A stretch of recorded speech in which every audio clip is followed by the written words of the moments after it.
अध्यक्ष महोदय, सेशन के अंत तक क्यों उत्तर देंगे? अभी उत्तर देंगे, अभी उत्तर देंगे आपके साथ बात करके। दे सवाल सुनो तो सही, सुनो सही। ऐसा है माननीय अध्यक्ष महोदय, पहले तो मैं माननीय सदस्य से ये जानना चाहता हूं कि आप किस पैसे की बात कर रहे हैं कि वो जमा हो गया। एक मिनट पहले सुन लो, आप रिएक्शनरी बहुत हैं आप। नहीं, आपके साथी की बात कर रहा हूँ, आपको नहीं कह रहा हूँ। हैं पहले तो अध्यक्ष महोदय, हिमाचल प्रदेश सरकार ने ओपीएस लागू करने का फैसला किया क्योंकि ये हमारे गारंटी नंबर 1 थी जो हमने चुनाव के दौरान लोगों से वायदा किया था कि हिमाचल प्रदेश के कर्मचारियों को ओपीएस देंगे, और आपने कहा था नहीं देंगे। दोनों में बड़ा स्पष्ट है कि कांग्रेस ने कहा था नहीं। सुन लो एनपीएस एक मिनट, एक मिनट सत्य जी, आप उस समय हाउस में नहीं थे, मैं आपको सही स्थिति से अवगत करा रहा हूँ।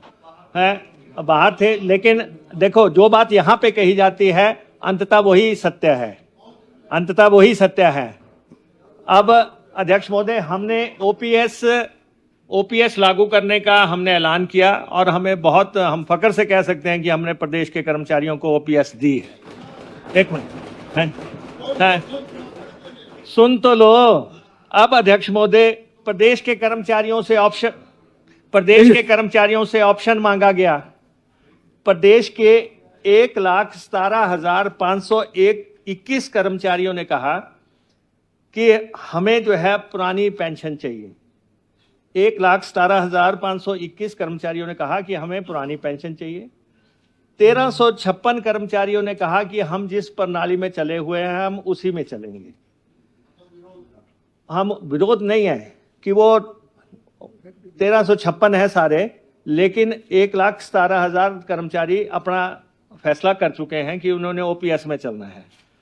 अब अध्यक्ष महोदय, अब तक जो प्रणाली चल रही थी उसके तहत जो है पैसा जमा होता था और उसमें राज्य सरकार भी पैसा डालती थी और कर्मचारी भी पैसा डालता था, और वो पैसा माननीय सदस्य 9242 करोड़ रुपया है जो केंद्र सरकार के पास जमा है, और इसमें 50% पैसा राज्य सरकार का है, 50% पैसा कर्मचारी का है, और ये केंद्र के पास जमा है।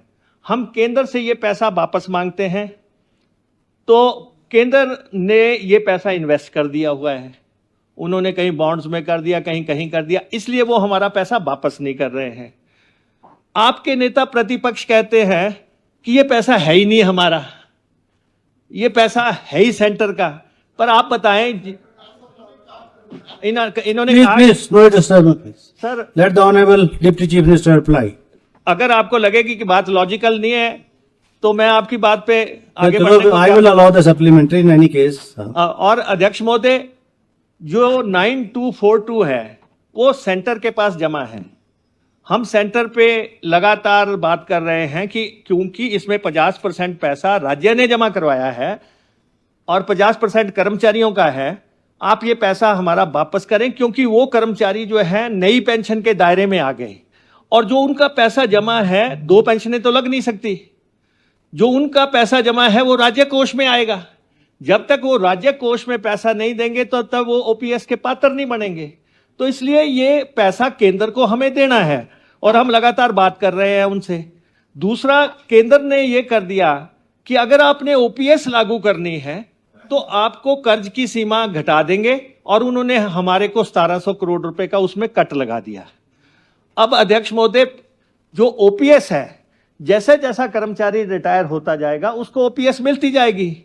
जमा पैसा तो एनपीएस वालों का है, एनपीएस का पैसा केंद्र से है। और जब हमारा कहने का मतलब यह है कि जब वो रिटायर होंगे, अगर उनको ओपीएस में आना है तो पहले वो जो एनपीएस में जो राज्य का शेयर जमा है वो आप जमा करेंगे तब आपको पेंशन लगेगी, इतनी सी बात है। बाकी पेंशन के कागजात सीधे जो है एजी को जाते हैं और उनके साथ ही पत्र व्यवहार होता है। अगर फिर भी आपको ये चाहिए होगा कि कोई पर्टिकुलर आंकड़ा कि कितने लोगों को एजी ने किया है, तो हम एजी से बात करके वो आंकड़ा भी आपको उपलब्ध करवा देंगे।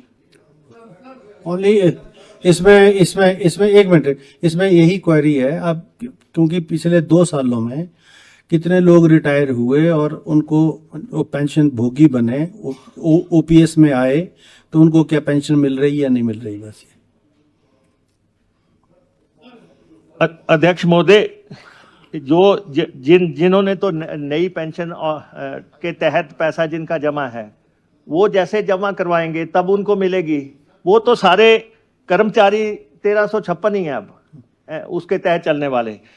हमारा प्रदेश का कर्मचारी ये चाहता है कि हमने ओपीएस में चलना है, और ओपीएस में चलना है तो हमारी सरकार जैसे ही कोई भी रिटायर होगा, हम उसके साथ कटिबद्ध हैं कि वो पैसा ले लें। लेकिन जिसने राज्य का पैसा दूसरी पेंशन में जमा करवा रखा है, वो पैसा पहले वापस कर दे, क्योंकि उसको इमीडिएटली मिल जाता है। जैसे ही वो रिटायर होता है, सेंटर पैसा रिलीज कर देती है। तो हमारा ये है कि जैसे ही आपको सेंटर पैसा रिलीज कर देता है, आप हमारा पैसा जमा करा दें, आपको पेंशन के तहत जो हमारे बेनिफिट्स है वो शुरू हो जाएंगे।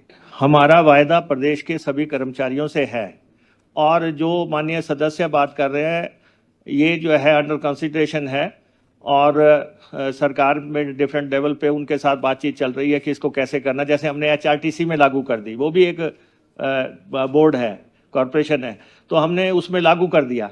तो ऐसे ही ये प्रदेश के सभी कर्मचारियों के लिए है, क्योंकि ये नया कंसेप्ट है, उसमें सबको लाते लाते थोड़ा समय जरूर लग रहा है, लेकिन ओपीएस हमारी कमिटमेंट है, और हम ओपीएस प्रदेश के कर्मचारियों को हर हालत में देने के लिए कटिबद्ध है। आपसे एक आग्रह जरूर है, आप नेता प्रतिपक्ष को ये समझाएं कि वो 9242 करोड़ में 5000 करोड़ हिमाचल सरकार ने जमा करवाया है, उस पे अपना स्टैंड बदले कि वो प्रदेश का पैसा है, वो प्रदेश को वापस आए।